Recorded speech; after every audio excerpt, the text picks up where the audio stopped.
அதாவது தலைவர் ராஜீவ்காந்தி அவர்களை பற்றி சொல்ல வேண்டுமென்றால் ஒரு மிகப்பெரிய அரசியல் சாணக்கியன் அவர். அவர் இந்திரா காந்தியுடைய மரணத்திற்கு பிறகு அவர் பொறுப்பேற்ற பிறகுதான் இன்று நம்முடைய கம்ப்யூட்டர் ஐடி எல்லாம் சொல்லுங்கிறோம் பார்த்தீங்களா, அதெல்லாம் அவர் பொறுப்பேற்ற பிறகு தான் அதை கொண்டு வந்தது. அதே போல் இன்னொரு நிகழ்ச்சியை சொல்லுகிறேன். அண்ணன் அவர்கள் போன்றவருக்கு குமரன் அவர்கள் போலாம் தெரியும். நம்முடைய காங்கிரஸ் கட்சி 1967 ஆண்டுக்கு பிறகு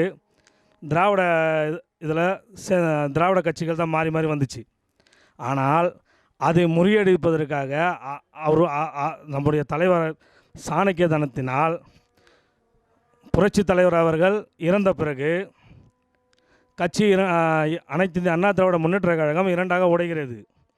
அப்பொழுது நம்முடைய தியாக தலைவர் ராஜீவ்காந்தி அவர்கள் மீண்டும் தமிழகத்தில் நம்முடைய ஆட்சியை கொண்டு வர வேண்டும் என்பதற்காக அன்னை ஜானகி அவர்களுக்கு அவருடைய பெரும்பான்மை நிரூபித்து ஆட்சியை கொண்டு வருகின்றார். மீண்டும் புரட்சி தலைவி அம்மா அவர்கள் அவரிடம் கேட்கின்றார்கள், எனக்கு உங்களுடைய ஆதரவு வேண்டும் என்று.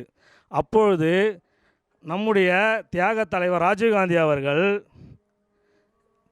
பாதி அதாவது 1980ஆம் ஆண்டு திமுகவும் காங்கிரஸும் 16 சீட்டு நின்றது போல நம்முடைய தியாக தலைவர் கேட்கின்றார், நான் உன்னுடைய கூட்டணி வைக்க வேண்டும் என்றால் பாதி சீட்டு தருவதென்றால் நான் கூட்டணி வைக்கிறேன்.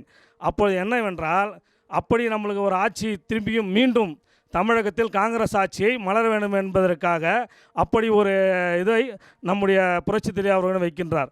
ஆனால் அதற்கு அவர் ஒத்து வரவில்லை.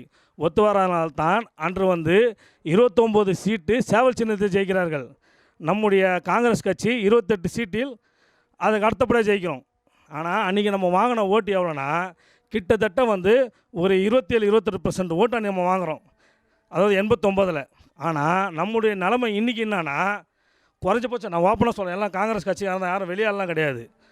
4% ஓட்டு கூட நம்மளுக்கு இன்றைக்கி இல்லை இன்றைக்கி. ஆனால் அன்றைக்கி நம்ம வாங்கின ஓட்டு பர்சன்ட் கிட்டத்தட்ட 27% ஓட்டு.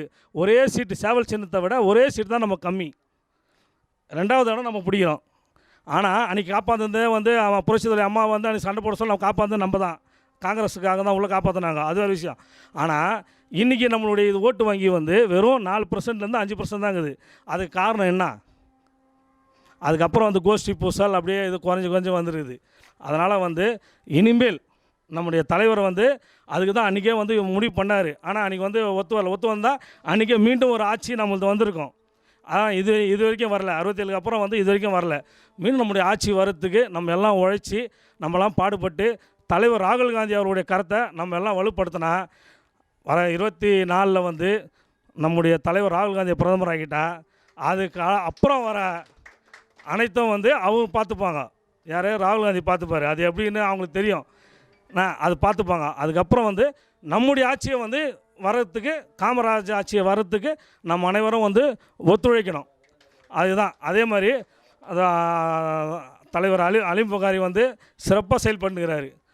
எல்லாம் சேர்ந்து நம்ம செங்குன்றத்தில் அதிகமான ஓட்டு நம்ம வருகிற பாராளுமன்ற தேர்தலில் வாங்கி கொடுக்கணும். ஆற்றல் மிக்க செயல் வீரர்கள்லாம் நம்ம இங்கே இருக்கிறோம். சாகுல் மாதிரியும் உமர் மாதிரியும் ஆற்றல் மிக்க செயல் வீரர்கள்லாம் நம்ம இங்கே இருக்கிறோம், இல்லைன்னு சொல்ல. எல்லாத்தையும் நம்ம பார்ப்போம், எல்லாத்தையும் ஃபேஸ் பண்ணுவோம். ஒரு ஸ்டேஷன் விவகாரம்னா உடனே போகிறதுக்கு ஆள், இந்த ஃபோன் பண்ணால் உடனே வருவார், அலீம் புகாரி வருவார். எதனா பிரச்சனையா கட்சிக்காரர் எதனா பிரச்சனை உடனே ஓடி வருவார். எந்த இதுவும் நம்ம சந்திக்கிறதுக்கு எல்லாமே ரெடியாகிறோம். வர தேர்தலில் இப்போ பிஜேபிக்காரங்க தான் ஒரே இது அதிமுக வச்சு சவாரி செய்கிறாங்க. வேறு ஒன்றும் அவங்களுக்கு ஓட்டு வாங்கிலாம் இங்கே இல்லை, தமிழ்நாட்டிலே வேறு எங்கேயும் ஓட்டு வாங்கிலாம் அவங்களுக்கு கிடையாது. அவங்களுக்கு அதிமுககாரங்க வச்சு தான் அவங்க சவாரி செய்கிறாங்க. அதிமுக நம்ம பார்ப்போம், பிஜேபிக்காக நம்ம செங்குன்றத்தில் நம்ம பார்ப்போம், எல்லாரையும் பார்ப்போம். அதனால் எந்த ஒரு இதுவும் இல்லாமல் வர தேர்தலில் நம்ம அதிகமான ஓட்டு வாங்கி காமிக்கும்படி கூறிக்கொண்டு வாய்ப்பளித்த உங்கள் அனைவருக்கும் நன்றி கூறி விடைபெறுகிறேன். நன்றி, வணக்கம்.